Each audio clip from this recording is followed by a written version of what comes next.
Do you think there's hospice for demonic possession? Spooky season greetings and salutations, and welcome to Hacker Slash. If you're joining us again, welcome back. Tell me your 6 names. If this is your first time listening, welcome to the party. We are a horror movie review podcast dedicated to telling you whether a movie is a hack, a total joke, a waste of time, or a slash. Totally killer, pun intended. We believe horror is for everyone, and as such, we're rating these movies with the perspective we've gained from our varying walks of life and the flavors of fear we fancy most. My name is Chris, I'm your friendly neighborhood slasher enthusiast. This week I'm joined by the classic horror connoisseur Sean. We are the ones that dwell within. And the paranormal paramour, Binks. A lot of cats live here. This week we're checking out an exorcism film inspired by true events. Yep, and stick around after the episode to check out our B-side at the end of this episode where we get into the creepy-ass story the movie we are about to review is based on. And actually, speaking of that true story, in 1976, the story of a young German woman made international headlines. After months of exorcisms sanctioned by her family and the church, she died under the care of 2 priests who were later convicted of negligent homicide.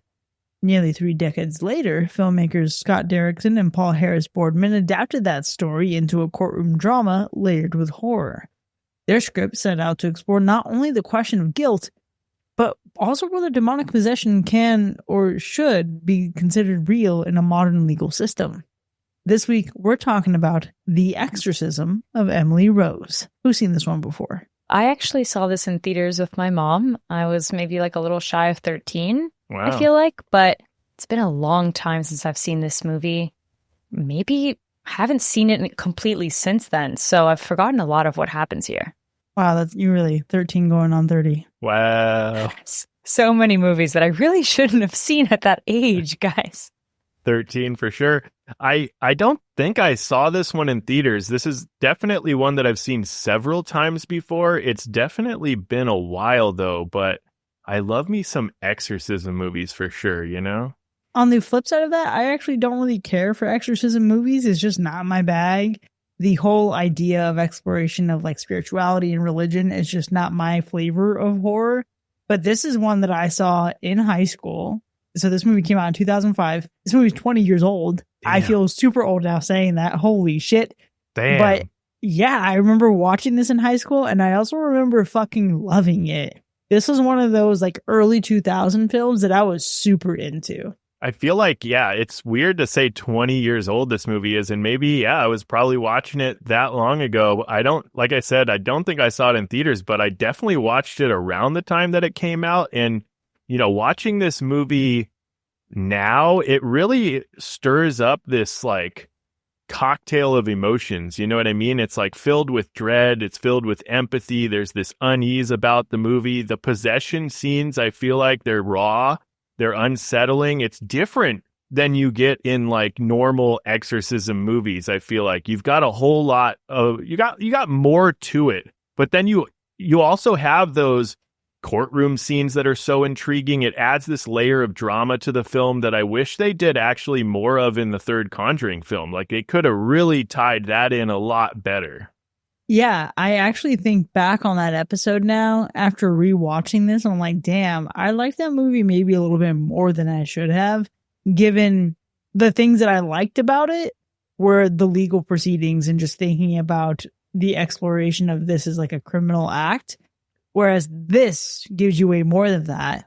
And let me tell you though, looking back on this movie, when I walked into it this time around, first time I'm watching it, not necessarily in 20 years, but I haven't seen it in at least 10. And I was remembering to myself, wow, okay, yeah, I remember the exorcism of it all being very graphic. I remember this being like very contortionist style. But watching this one again, I felt way more captivated, but not by the possession. I feel like there was so much here that I forgot about in terms of just how much really was the courtroom framing that made this movie feel like way more weighty without leaning too hard on traditional horror. There's like a lot of back and forth. Right. I like the only one. I thought I might have been the only one that like totally forgot the entire like courtroom presence of this movie. I remembered exorcism. I remembered some fucked up shit happens, and I remembered like college campus. Those are the three things that I remembered going into this movie, but not the courtroom. Yeah. I remembered the courtroom stuff. I just didn't remember all the preamble to the courtroom stuff. Like there's a lot. There's a lot that you get. Like you even get picking out what prosecutor is going to do it, picking out the defense attorney. There was way more here. It was almost like that on Netflix, the special about O.J. Simpson. It felt like that. It felt like that in a horror movie. And listen, between that balance of like the back and forth of the legal stuff, and then obviously Jennifer Carpenter's incredible performance as Emily Rose, I was locked in still. Yeah, absolutely. I'm right there with you guys. I completely forgot that this was a law horror film, which how fitting considering that we had just reviewed Conjuring 3. I think that this was really like incredibly timed without it really being on purpose. To be honest, It was not our intention, but somehow worked out that way because it provided me definitely like an opportunity to compare my thoughts on that one, considering they're both possession related, right? All of these other things. But man, I must agree that when I was reflecting on young me watching this, granted 13, really shouldn't have, I thought that this movie was absolutely terrifying. And I think rewatching this, I didn't feel so much the impact of terror as much as the impact of like, what if this was really the case? And can I say it now? You know how sometimes these movies, they're like, oh, it's based on a true story. Rewatching this, I was dead ass, like so honestly, like I honestly was just looking at it like, oh, this can actually be true. Like maybe they just threw that in there just to say that it was a true story. I am a little jaded because I watched The Fourth Kind recently as well. That's another one that I saw in theaters, thought was absolutely terrifying. So good. Recently rewatched it. And when I was young, I thought that that movie was based on a true story. It obviously was not. So I did too. I think rewatching, right? Like I rewatched this one thinking like, okay, this is also a lie. So I can't wait for us to obviously like talk about that further. We even unpack it a little bit more in the B-sides too. But I think the sentiment of what if this was actually the case is something that you bring like a different perspective as an adult versus when you watch this when you're younger. But that being said, it obviously is the most surprising part about this film, because I think what a lot of people expect out of a possession film is lots of terror, lots of like incantations and rituals, but we get a really good like Law and Order type of situation here. We really do. And that's where I find both the pleasant surprise, but then also a little bit of disappointment this time around. For me, it's like when you look at this film, it really walks a fine line of skepticism and belief. And sure, yeah, we have Heretic, we had The Exorcist Believer, we have so many movies that really kind of play with this idea. But what I appreciate here is it allows the medical and religious explanations to sit side by side and both hold space at the table. But I almost wish it would have just played more into that, because going back into it now, there is an additional layer here where we get thrust. At least I'll be curious to see who you all latched onto, is like, who is your person in this movie? Because there is a central character who falls very much in the place of neither belief nor disbelief, but is very much like agnostic, doesn't partake in any like religion or faith. But there are things that they experience that make you then have the question of, is this the person who watched a scary movie late at night and is now hearing things? Or is the implication that something is really happening? I like it. I think it on paper, it makes so much sense. But this time around, it just didn't hit as well for me as the first time I saw the movie. Interesting. I think all of what we're talking about here is definitely like one of the more surprising aspects of the film, especially if you haven't seen this one before, because other than the genre blend of the courtroom drama and possession being like a surprisingly good mashup in this movie, I think you said it best, Binks. That's like the new thing is law horror. You know what I mean? So good. I think what is most surprising is, you know, we're talking about like, is it like medical? Is it religious faith? Whatever.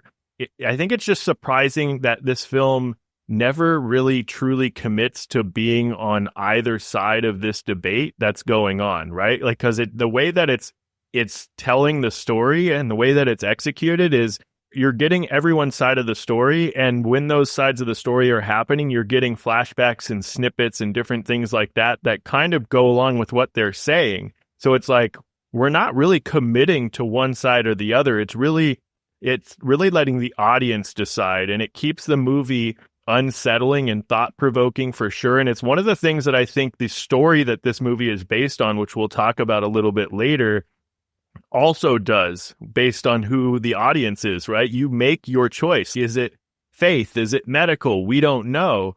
But it's just a very surprising aspect of the film. On a lighter note, I never realized that this movie eventually takes place on All Hallows Eve, which I thought was very interesting. That little mention, if you didn't catch it, like that was like, oh, okay. It's, we're in the spooky season. They mentioned this is All Hallows Eve. I'm here for it. That was a nice little touch for sure. But man, I do think one of the disappointing aspects of this film is that it does lack scares. And I don't want to say that this movie isn't completely frightening, because there are a couple of key moments in this film that are iconic and truly unsettling and frightening, especially just if you ever go back and listen to any of the actual audio from the exorcisms, right, that this movie is based on.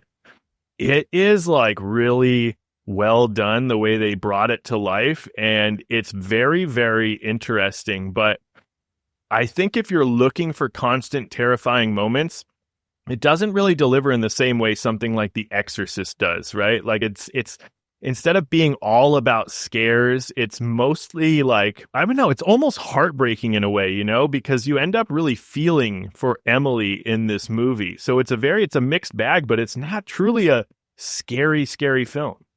Yeah, this movie is very human and very heartfelt in that regard.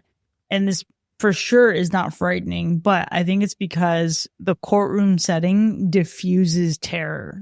It does that by grounding you in legal testimony, right? There's nothing that takes the fear out of things quite like talking about all the legalities surrounding it and the dry lines of questioning back and forth. And if you catch a zinger here and there, then it makes it a little bit more interesting and titillating. But what I find is interesting about this movie is that the flashbacks of these possession are very intense in the moment.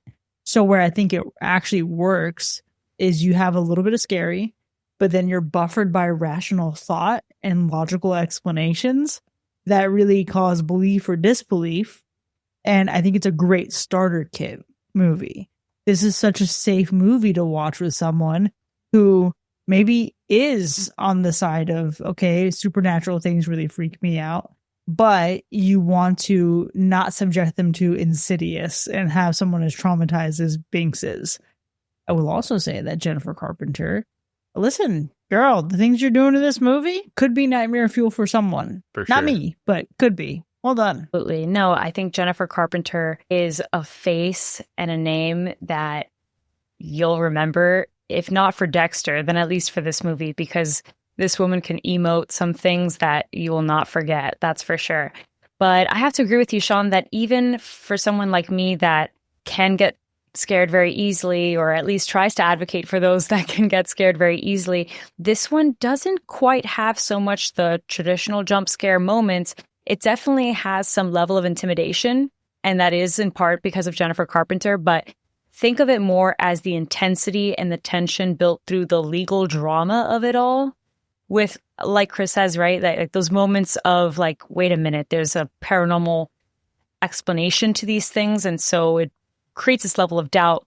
But it's because of that I think that this movie actually is pretty original, because especially in the early 2000s, where you're expecting a little bit more of the extremes, right? Extreme exorcisms. And in other ways, we've gotten more extreme slashers and the more of the gore and the grit. It doesn't quite meet those traditional marks, maybe in the production element and the blue of it all, some moments. But I think for the writing, it is very different. It takes a different approach. It's more of a courtroom drama.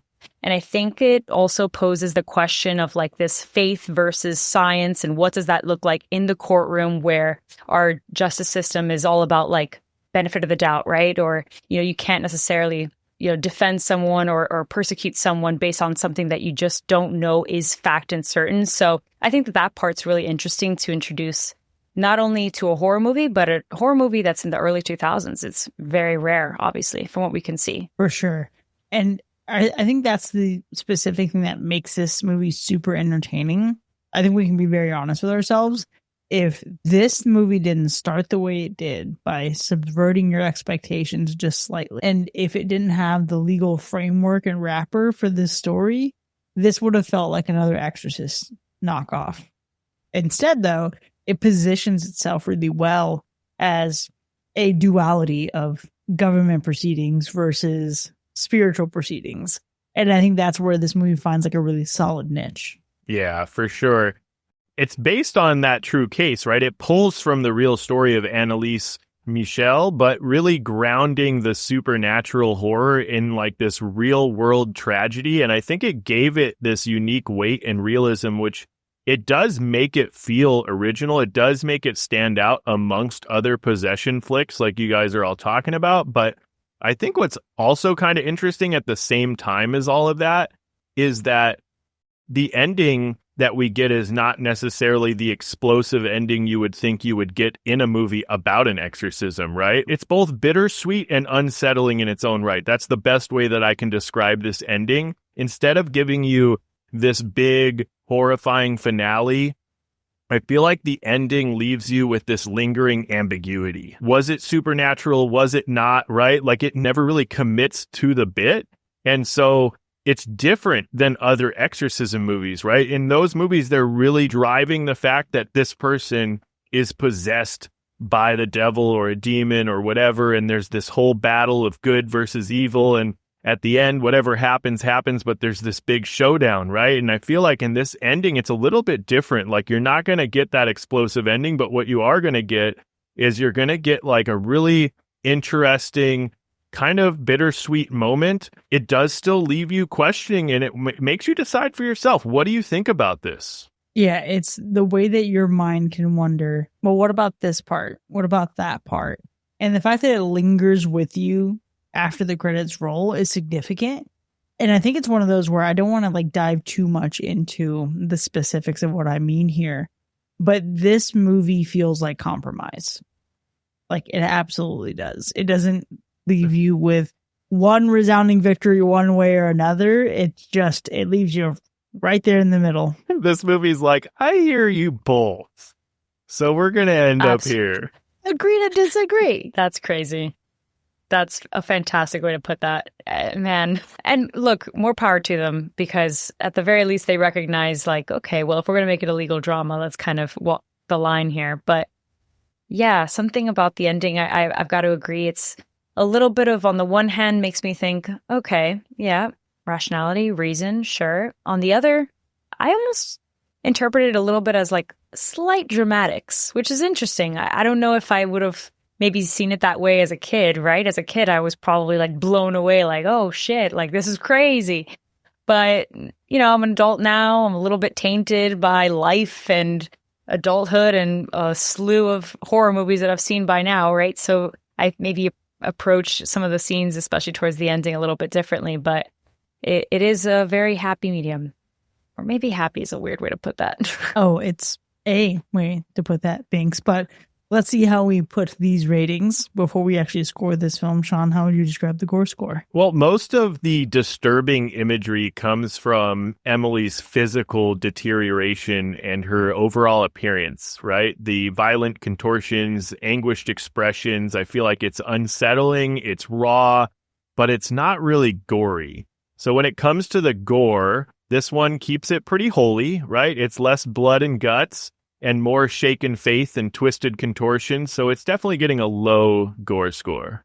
What about the animal report? So no animals were harmed, but there is some eating of dead bugs. So if you're not a fan of critters, this is your warning. All right, well, let's go ahead and get into our ratings. The Exorcism of Emily Rose from 2005. Was it a hack? or a slash? Well, dang. I'll kick us off here. I think The Exorcism of Emily Rose, it's a rare possession film that unsettles you, not with the gore and the fright like we've been talking about, right? But with, I think, its haunting ambiguity. I think by blending this courtroom drama with this supernatural terror, it forces you to really wrestle with the tension between faith and science, belief and doubt. The debate so many of us wrestle with in our lives, right? So many people, you can relate to that. Whether you believe or you don't believe, this is something that somebody out there can relate to. And I think we've mentioned it already. We're probably going to continue to talk about it. But Jennifer Carpenter's raw, heartbreaking performance makes Emily feel less like a victim of horror tropes and more like a woman that's enduring unimaginable suffering. And I think, listen, you can maybe complain about the pacing slowing down during the trial scenes and we get less gore and less overall scares than other possession or exorcism horror flicks, but the emotional weight and spiritual unease that stick with you so long after the credits roll, right? I feel like when it comes to the case of faith on trial, I'm ready to carve out a verdict because this one's definitely possessing your attention and it's a divine slash. I feel that. Yeah, after watching it after so many years, obviously, I found it, like we've been talking about, to be a little bit more of a legal drama with a sprinkle of horror than like a overall true fright fest like I thought this movie was all these years later, because I just remember being so terrified of this movie. And I thought that really was the case. But regardless of that, the true terror is Jennifer Carpenter's performance. She delivers such a compelling and physical performance as Emily that really is the star of the show. And despite that, I think that the film does balance the courtroom proceedings with like this supernatural element that I obviously love and is very unique. But I do struggle with calling this like a pure horror film, right? Because I think, again, teenage me was convinced that this was terrifying to an insidious level, like we joked earlier. And adult me is like, what was I even thinking? Like, was I really that scared and like a little scaredy cat? Maybe. But regardless, even if you walk into this as maybe a newcomer to horror or you're just wanting to throw something on, the strength not only lies just in Jennifer Carpenter's performance, like we've been saying, it's also just the idea that we're talking about faith on trial, like you said, Sean, and this idea that, what if this was to really happen? The tension that it builds, the genuine scares of both the family members, but the victim itself, as you're reliving these moments. I think that that's what makes it really entertaining and compelling, regardless if there is no jump scares or true fright that you're feeling.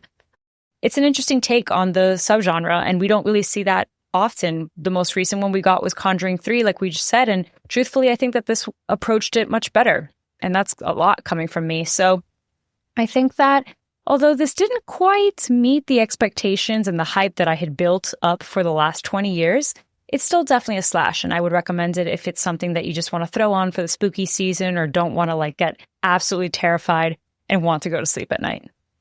Wow, I think I might keep it even simpler than all of that. I think this is a great starter kit horror movie. I think it doesn't hit as intensely as it did in 2005 when I watched it. But also, I was 15. What the fuck did I know about anything at that point in life, right? This movie is a great courtroom drama. It has splashes of horror. It keeps things interesting. But Jennifer Carpenter steals the show in every single moment she's in. And she does a phenomenal job portraying a highly sympathetic character. And that is the heartbeat of this movie. That is the soul of this movie. It also doesn't hurt that this movie does an incredible job exploring both sides of possibilities, and that's really where this movie shines. It's because when I was younger, I watched it and I was like, ooh, okay, this is an exorcism movie that's actually kind of interesting because I think I'm invested in her as a character. It's a little spooky, but then adult me is realizing, damn, this is such a great take on what it means to believe or disbelieve or just to be skeptical, and how to view the experiences that someone else is living. we often make assumptions or assertions about what a person is going through, but we have no idea what the fuck is going on beyond what we see on the surface. So this movie gives you a lot to chew on. It gives you a lot to consider, and that's why it is still undoubtedly a slash. Now, you can find this movie streaming online. Go check it out so you can share what you think with us. We are going to get into the spoiler zone here in just a bit, but we'll give you a moment to go collect your thoughts. We'll be right back.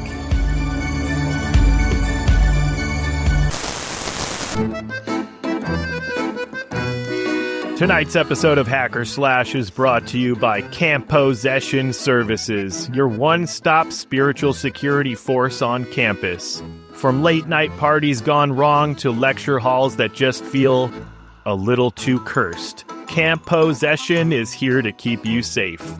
Think of us like campus police, but instead of writing you up for sneaking booze into your dorms, we'll write Latin on your forehead and drive the devil out of your Econ 101 study group. Whether you're possessed by a demon, hungover from Thirsty Thursday, or just feeling haunted by that 8 a.m. philosophy class, you can always call Campossession. We'll show up in our crisp clerical collars, holy water bottles clipped to our belts, and flash exorcism badges that say, "The power of Campo compels you." So remember, when the line between midterms and midnight mass gets a little too Emily Rosey, don't dial 911, dial 666 and ask for Campossession. Because sometimes the only thing scarier than a demon is your GPA. And you don't need to be worrying about some ancient entity trying to throw a rager in your body. So if you feel like you've got the ones that dwell within, who you gonna call? No, not the fucking Ghostbusters. Campo!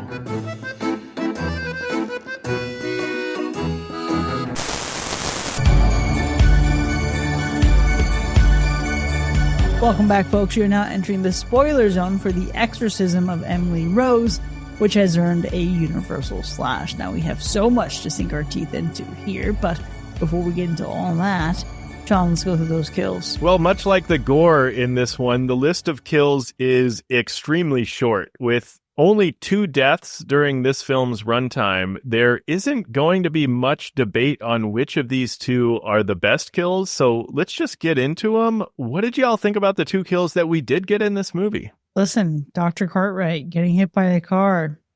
Your boy really was there very briefly. He was there until he wasn't. We had this glimmer of hope. We had a glimmer of hope, but also I think what's significant there is this is a different type of violence than we've already seen in the movie, right? Mm-hmm. So, I mean, you have Emily going through what Emily's going through, but this man just straight up gets hit by a fucking car.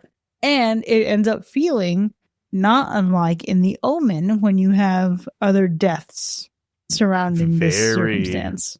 Very Omen-like, for sure. Yeah, I gotta say, poor doctor. Because, I mean, also, it's like, I guess the reality of it, right? Like, you're more likely to obviously get hit by a car than full-on possessed, too. So then, even when I think of it from that angle, where it's like this logic and reason and factuality that's existing in this legal drama versus the supernatural and paranormal element to it, it's also like, yeah, you could accidentally get hit by a car. Or it also could be a demon. Yeah. Blah, blah, blah. So here's what I want.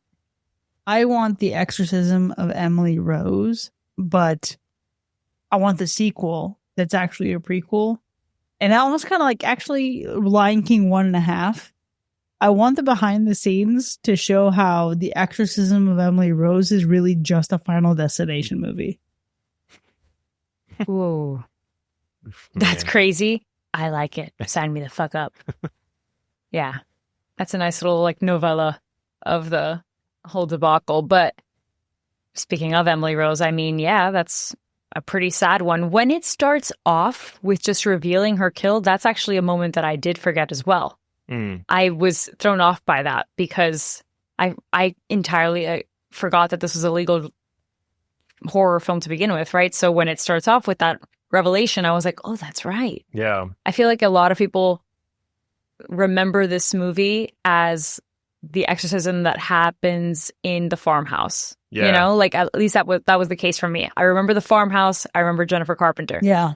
That's all I got in the chamber, you know? So when it starts with that, I'm like, oof, the picture alone is haunting. The picture is super haunting. It is, but I also really love the subversion that we get when we have this guy in a coat walking up to this house. It's foggy, it's moody, he's wearing a hat. This obviously looks like a priest walking up to a place for an exorcism. Mhm. But then when he's revealed to be the medical examiner and then cannot definitively say that she died of natural causes, what a great fucking way to open up this movie. And it sucks because every moment from there on out that you see Emily, it's even more sad because you see her in such great moments of joy and reverence, and then you see her fall apart piece by piece throughout the movie, and you already know where it ends for her. It's just really fucking sad. Oh yeah, for sure. And yeah, the open really good. Again, yeah, I'm with you, Binks. I only really remembered two main things. I remembered the farmhouse, like barn exorcism scene, and then I remember like campus, right? Like I remember the possession scene in campus. Like I remember that very clearly. So like I was expecting to maybe start there at some point and then get to the other part, and I totally forgot about everything else. But yeah, when you think about it, like Emily's kill is so intense in such a unique way that we would get in a lot of other horror movies, because even though like it's not even that we like see like the actual like death happening, like we just see the progression of it. That's what hits you the hardest, right? It's that slow progression throughout what we're talking about throughout the entire film's runtime, you know, from start to finish, and just that progression and that transformation and the suffering and the just the way that she looks from point A to point B is just so intense. It's so raw, it's so unsettling, it's heartbreaking. It hits you in a way different way than you do with, like, even when you think of like Regan in The Exorcist, you're like, yeah, I just didn't feel the same empathy that I felt for Emily. You know what I mean? Yeah, I love Linda Blair. Regan in The Exorcist, great, good for her. However, I give way more shits about Emily Rose, and I think it's just because of like just where we see her. There's something about me that doesn't emotionally attach to The Exorcist very well. But that's exactly why the script is so significant for me in this movie. This thing balances trial structure with flashbacks in a way that keeps both storylines really engaging, but also emotional. Because every single time we see Emily come on screen and she's at a point where she hasn't experienced the symptoms of possession or epilepsy, or we get to these moments where she's like truly suffering and looking for comfort and aid in others. It's just gut-wrenching. And Jennifer Carpenter like steals the show again. Like she is such a central part of why this movie is what it is. But I think it's such a great combination of her talent and her ability to portray Emily alongside an incredible script.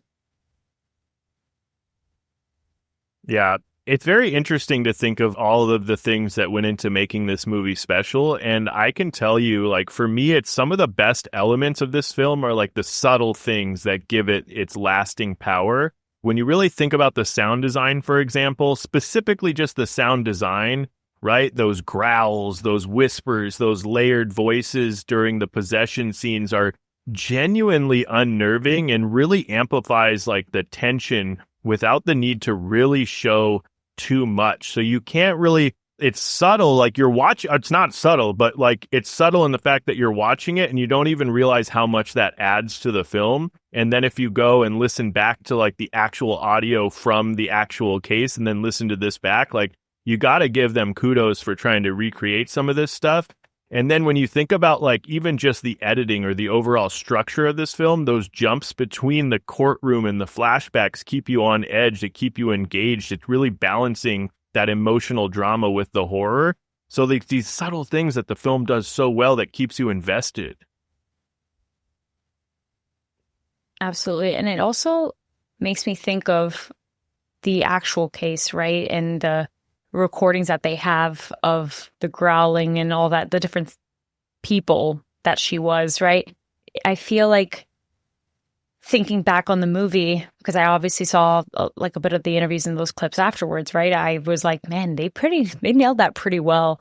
And it does add to the intimidation factor. And I think for me, what I was like really the most impressed about was the faces of the people that she was seeing as she was like walking through the campus. It's actually like honestly also my favorite scene. I think that first impression of her just losing it and the looks on the faces of the people that walk by, they're staring at her. It feels like they're melting. I thought that was great effects, but also really left a mark on me because imagine being a teen, like you're in college by yourself, on your own, just trying to, like be something of yourself, leave the farm and be your own woman. And this is what happens to you. Every face that you see is haunting, staring at you, terrifying, nowhere to turn, nowhere to look to. When she walks into the telephone booth, the look on her face, it's very heartbreaking. And especially when I try to put myself in the shoes of just like a student or a higher education professional, knowing that a lot of people, when they make a big leap like that transition, it's a lot of helplessness, hopelessness that happens in search of your own identity. But you would never really get to see that moment with Emily. And every face that you would imagine is someone that would provide comfort and be welcoming towards her instead as a fucking demon. Like, that's fucked. So I think on both the production element side, but also just in the writing itself, that scene really stood out to me because on the production side, haunting. Again, I just rewatched Fourth Kind and I was like, damn, it kind of looks a little bit similar on that front. Very scary looking. Most definitely. But then just on the writing and the impact, I felt like, wow, this is a scene that I'm surprised didn't stick with me as long as like the farm, obviously Exorcism did. For sure. And, when you described that scene, things, one of the things that I thought when I was watching the movie was the Dark Knight movie where Christian Bale plays Batman, but it's with Cillian Murphy as Scarecrow. And then every time you see a different mask, it like is really fucky. That's what I thought of. However, my favorite scene is very similar and really just along that whole vein. But I think it also encompasses the courtroom setting. And it is where we're getting the testimony of the phone call that was made to the payphone and then shows us what Emily experienced when she woke up in the middle of the night, 3 a.m., smelled something burning, got out of bed. And then all of a sudden, when she gets back in bed, she's just under this like crushing pressure and just like sinking and sinking and sinking more into the bed. What a fucking scene. Like that, obviously you understand why she's scared out of her mind. But in addition to that, it is the fact that we get different explanations and then we get another recreation or a little moment of that scene where it looks like she's just having an epileptic. And that is the beauty of the duality of this movie. Because it doesn't let you just like completely sit in one camp or the other. Yeah, it is super interesting that the way that this movie kind of depicts both sides, like we've been talking about. To Binks's point, like the farmhouse or barn, like exorcism scene is like one of the most iconic scenes in this movie. Just like the way that they recreated that, the performance from Jennifer Carpenter. And, the first, even all, you could even say all of the scenes where we get Emily possessed, right? They're just so intense. They're raw. They're chilling. The contortions, the vocal distortions, like Carpenter's physical performance. It's an unforgettable moment like that like sets the tone for the supernatural threat or not that this movie really is, right? But I will highlight another scene, and all of these scenes I feel like that we're highlighting are really like the moments that add like the chilling aspects of this movie. But the scene where like Emily's sister goes to check on her when Father Moore gets to the house for the first time and she's squatting in the corner, like eating a bunch of spiders. First of all, where the fuck did all those spiders come from that she just scrounged up around this house? But she's sitting there like hunched over, squatting in the corner, like chewing on these things. It's fucking like, I can only imagine like some of these types of things like really scarred me as a child, right? I just remember distinctly watching Pet Sematary, right? And like the whole scene where the sister like goes to check on like, was it her older sister or whatever? And she's like sick in bed. Zelda, yeah. Yeah, right. And that shit scarred me as a kid. I don't know what it was, but I was like deathly afraid of wanting to take care of anybody that was sick after that for a good while. And like then you've got these it's just these moments where you're sending like this poor like innocent child up to go check on what you know is a completely deranged sibling, right? You know something's wrong, right? Whether it's medical or psychotic or fucking demonic. Like, I shouldn't be sending my fucking kid to go check on my other fucked up kid, you know? Let me go handle my shit. Absolutely. Which is also what I think makes some of this fucking family, really sad to see what they went through. Especially when you think of what the actual circumstances were in the true story behind the inspiration for this film. But that family, that like collective family unit, I'm just thinking about that moment. Again, we talked about at the beginning where the medical examiner arrives and he just walks into a house where everyone is devastated and everyone has been hurting. And it's just like, you feel for these people. And man, I'm even thinking about, I know we talked about Emily a lot, but I'm thinking about Father Moore, who isn't necessarily framed as like this heroic person, but is really just like a man of conviction, a man of his faith, who wants to risk anything just to tell her story and like uphold this promise. Yeah. Father Moore's an interesting character, right? Like he's definitely, there's this compassionate side to him, but the character's also flawed at the same time, right? There's this moral struggle, definitely adds depth to the film's exploration of belief versus the evidence. So we can talk about Jennifer Carpenter all day long, and there's so much great things to say about it. There are some subtle things that some of these other characters really add, and Father Moore's character really does add this interesting touch to the film. Yeah, I think that also, going back to the family and then even with Father Moore introduced to it, they're interesting because they definitely serve as a vehicle for like exploring something that you can't quite explain. And obviously Father Moore, but with the family too, it was a little hard for me to put my finger on it because I think it's mentioned a few times that the family wanted Father Moore to be involved. They obviously were religious, you know, but I almost wish that I had seen a little bit more of that explored. I wanted to see a little bit more of the family's perspective on this whole thing too, because on the one hand, obviously Father Moore maybe has the most responsibility over what occurred on Emily, sure, but the family also thought this was a good thing too, to an extent, right? Like they thought that they were doing the right thing by her, but it's hard because, I mean, if you're in that situation, you'll do anything, right? You trust this person to know what they're doing. You also aren't too sure. I mean, there's lots of other factors we could probably explore, you know, where they're located, what kind of access to education do they have? Are they fully aware of the medications that she was taking, et cetera, right? So we can also entertain that theory, but I think that they're just interesting characters to sit on the camp of faith. And then we have Aaron, who is like really this neutral ground. Maybe at the start is someone who is very much like, I don't believe any of this shit, but what I do believe is me becoming senior partner and securing that bag. That's what I believe. But as things continue on, right, and she ends up getting a little spooked here and there, some circumstances you can't help but doubt, which is the whole bit with a legal case, right? Well, then So also look into the fact that she just got this guy off for murder, and then here he is on the news again. Yeah. Oh yes. It is very interesting, her character, for sure. Definitely another different element to the film. Yeah. And I always actually, watching this one back, just always have this debate in my own head about the legalities of it all, right? Forget like the debate between, the evidence. Is it like this medical thing that we should have been treating? Is it actually an exorcism that should have been done?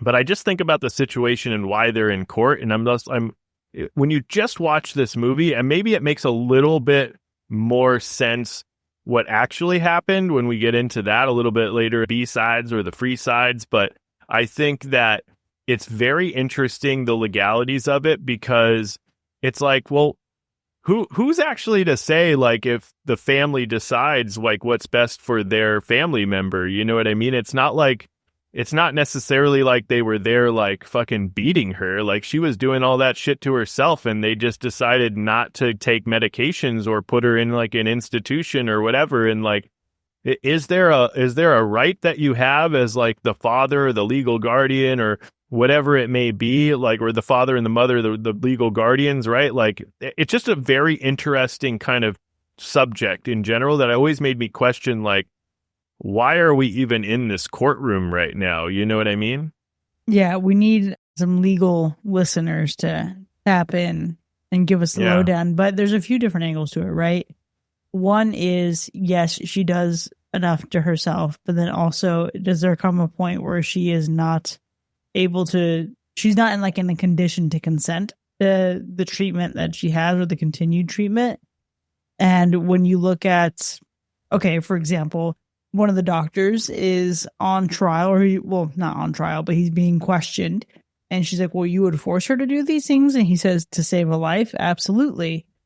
On the one hand, these medical professionals, these experts, are paid significant amounts of money by either party who they're testifying for. So there's that aspect of it. But also B, literally their whole job is to save life, unless she has a do not resuscitate. Like, they have to do literally anything to provide care. But where it comes down to being interesting is that level of someone who can and cannot consent.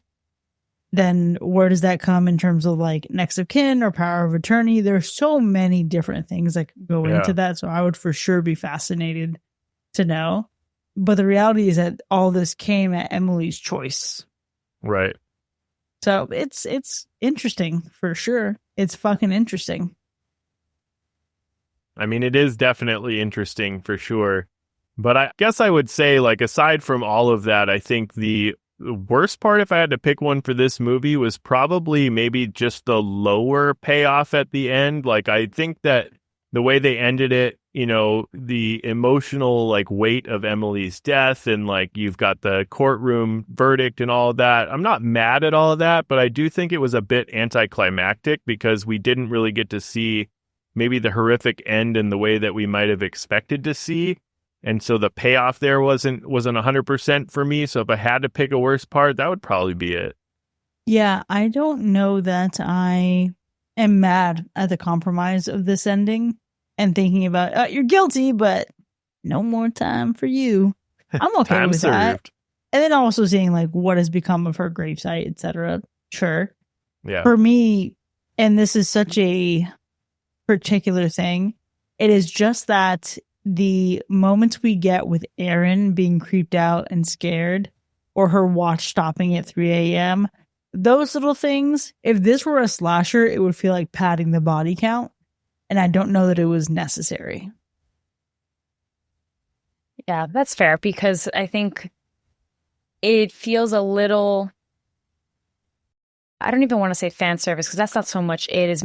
It's more like keeping the viewer suspicious on whether what Father Moore is saying is true about her involvement in this case means that she's going to be possessed next, which would completely pivot this movie into another genre altogether, like making a very swift right, and would put it potentially in the Conjuring 3 side of things. Again, not so much a bad thing, but I think it would pivot the film altogether, right? So yeah, I struggle thinking of a worse part, because we've talked a little bit about the disappointments, you know, what there could have been a little bit more of here and there.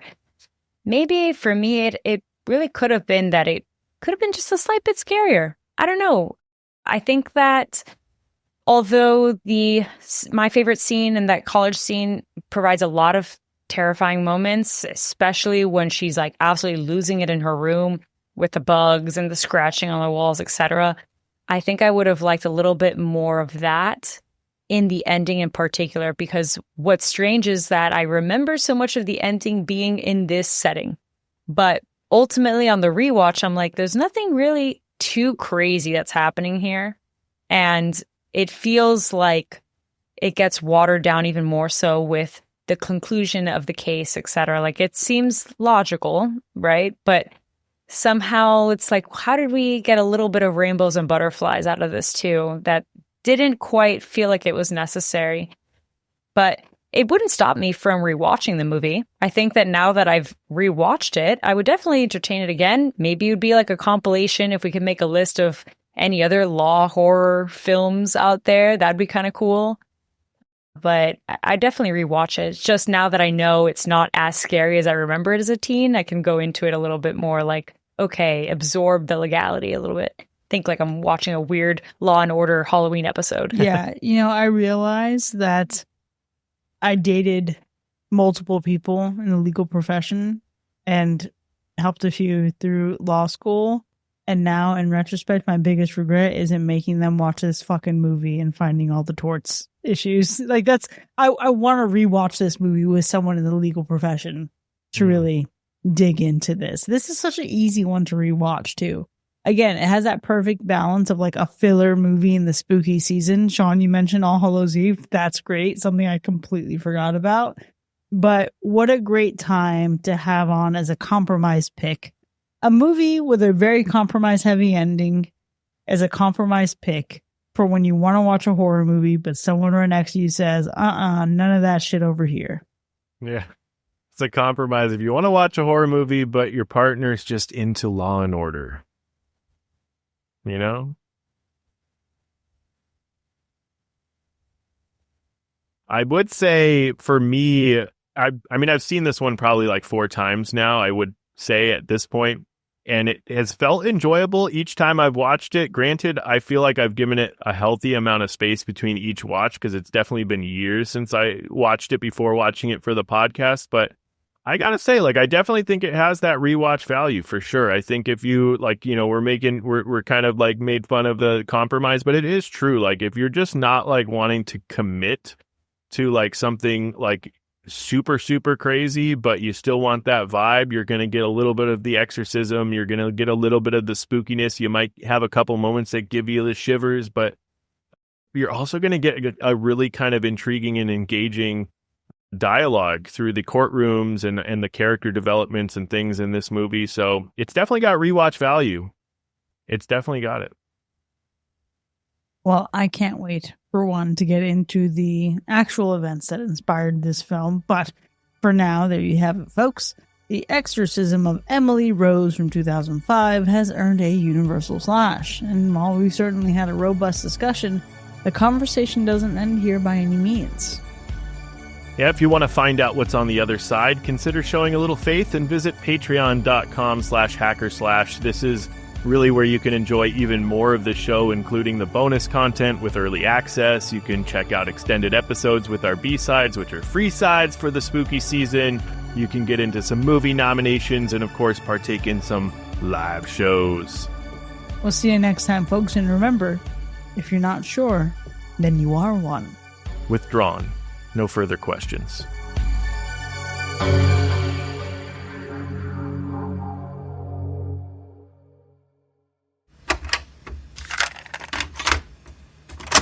We obviously have this story was based on true events and so many different horror movies.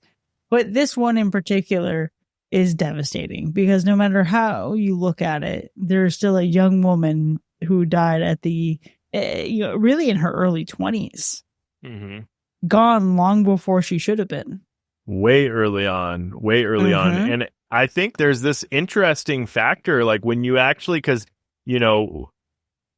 I don't know about you guys, but like when I watch like a movie that's based on true events, or even like Binks, you were talking about The Fourth Kind, watching that recently and then being like, is this true? And it wasn't, right? There's just certain things that I watch and I'm like, I've got to immediately look this up. And if I know that it's based on true events, like I'm immediately looking it up to see like, how true was this movie, right? Let me really look into this. And like with The Fourth Kind, I was also searching. I was like, was this shit fucking legit? Like what the fuck happened? It really had me questioning that shit. But yeah, when you look at what's happening with this movie and you look up the case for Annalise, and it's just heartbreaking. They did actually a really good job. Like, obviously there's going to be the Hollywood dramatizing of certain events, and they got to make it a cohesive movie and all this different shit. But like, they did a good job when you look at the story as a whole and you take the snippets of events that did happen.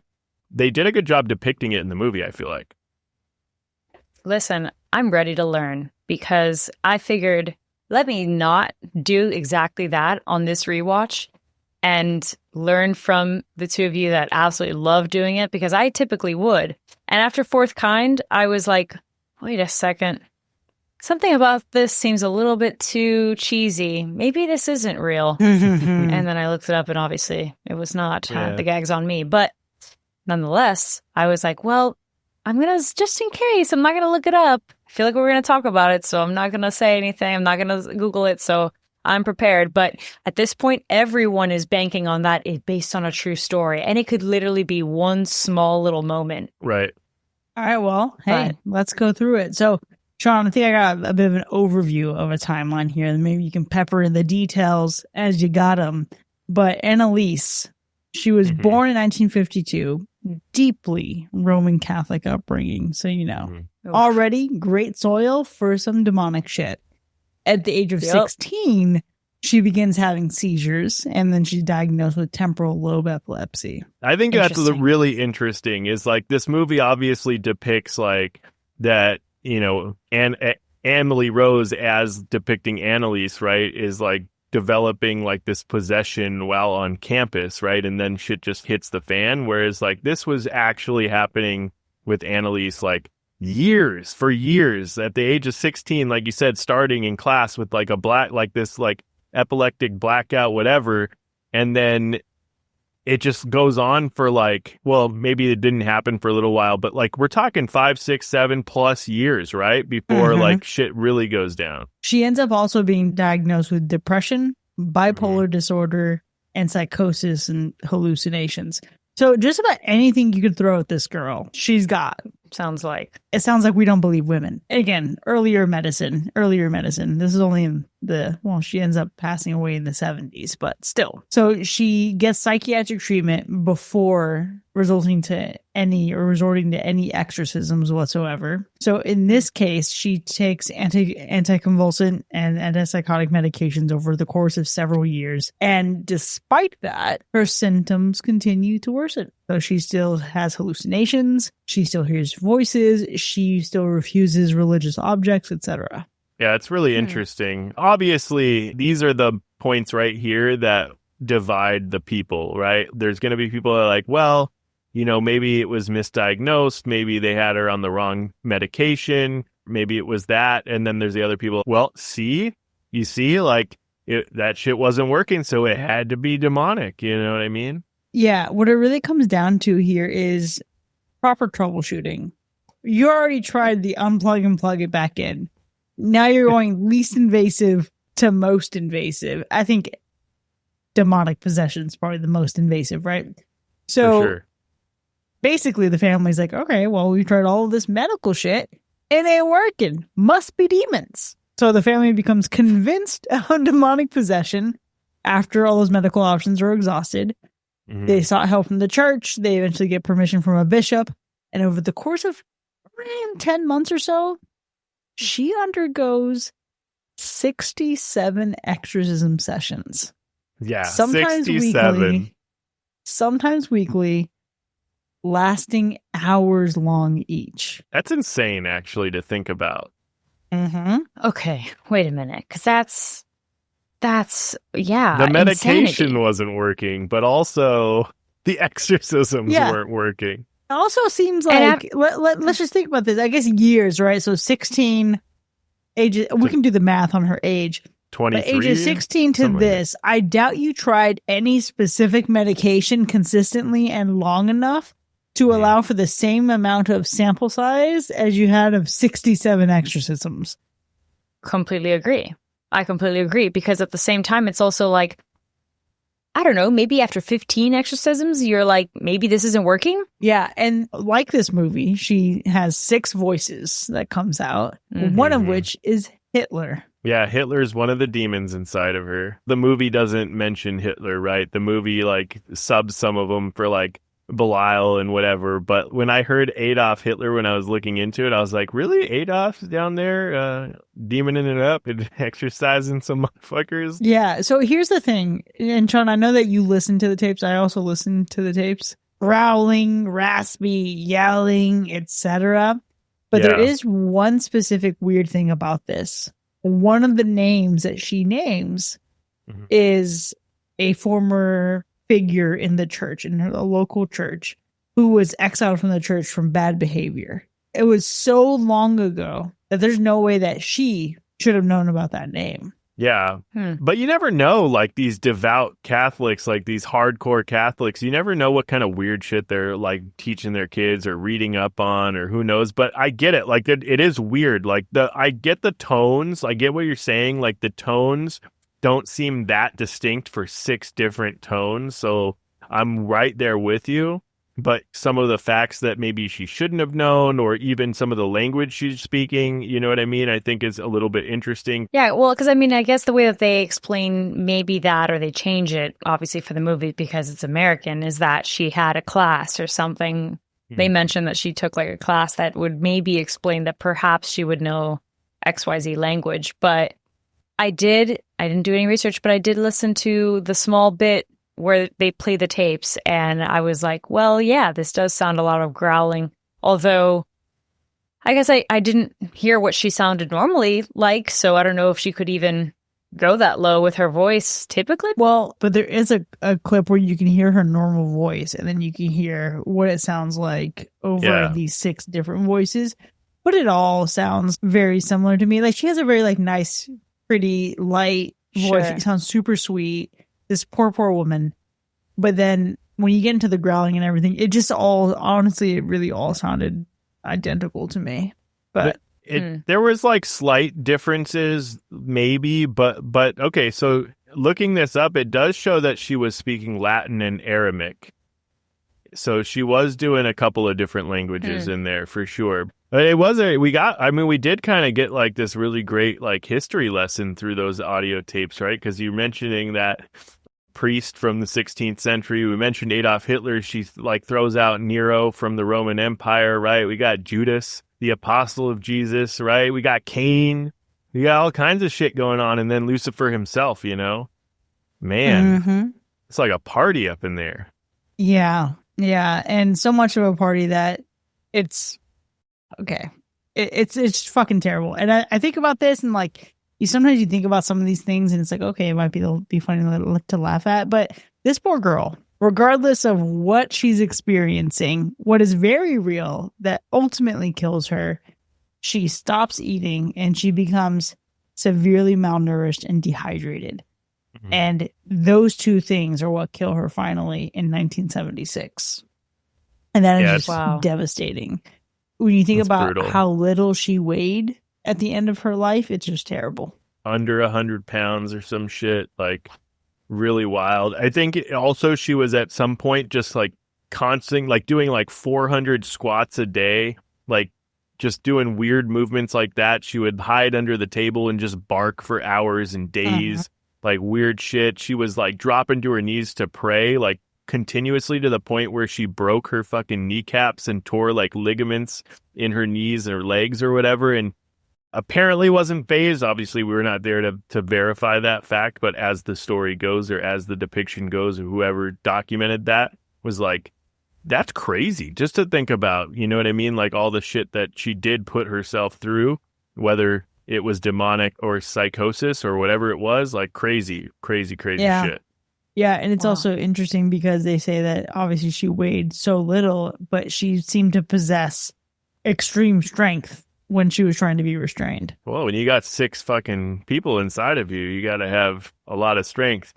I'm just looking at this. I'm sorry. I'm just going back to this list of the 6, you know, and I'm just thinking, I'm not trying to make a joke of this. I know it's been a long time, so maybe we have some room to do it. I do feel bad for her at actual death, so I don't want that to go down. as like me making fun of her death, but I'm looking at this list of 6 and I'm like, this is easily a South Park episode.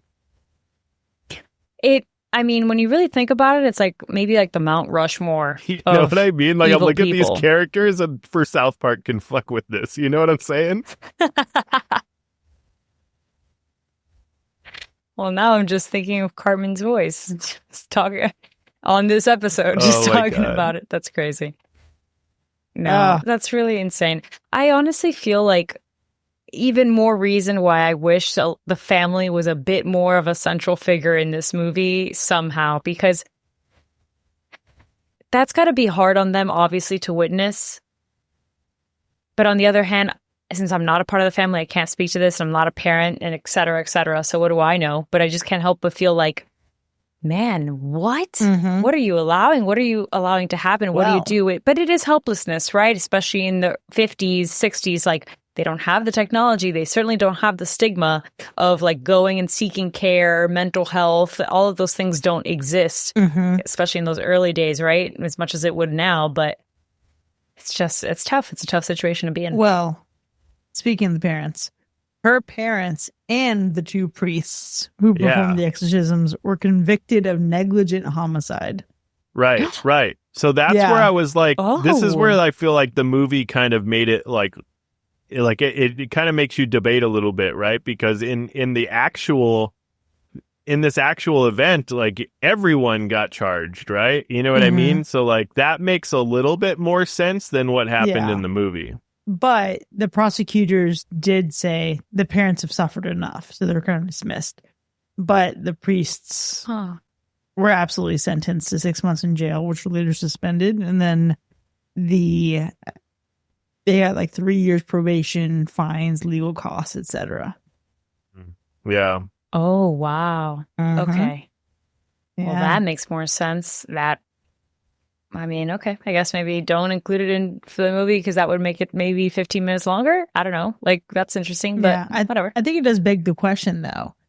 You're going through all this, and could you imagine a point where you are suffering so much medically that you feel like medical treatment stops being enough? And is there ever a point where you'd be like, maybe we're on the end of the spectrum that involves exorcism?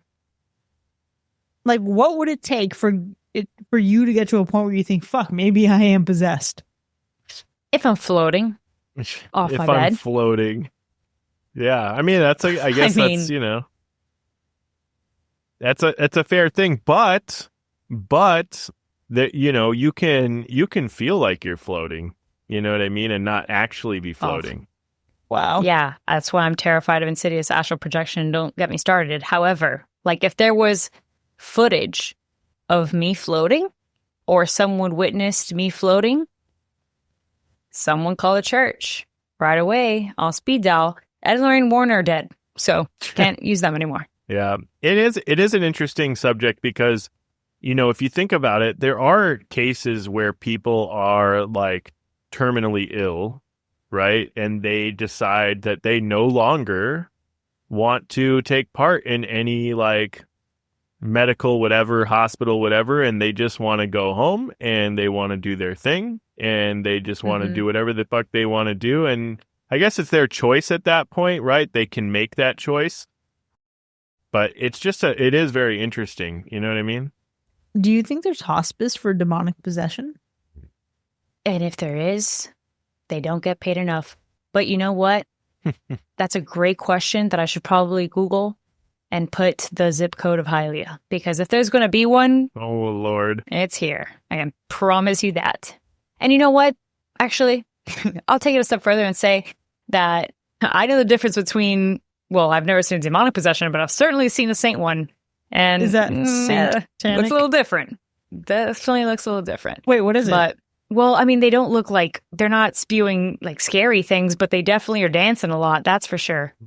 So they dance. Okay. They dance a lot. Why am I feel like I'm just now picturing like one of those like crazed like Southern dudes that are like, praise Jesus, the Lord is here. Oh, for sure. The Lord is here. Let me touch you, child. Let me touch you. You'll be cured. Yeah, for sure. Except like not in English. They're speaking like the language of the religion, right? And all that. So I certainly don't know what the hell they're saying, but there's lots of dancing and a lot of that kind of situation going on. Loud music. You can hear it. Come on by. Come on by. You'll hear it out in the streets. Not specifically where I live, but I know the locations. Interesting. This was a little bit of everything.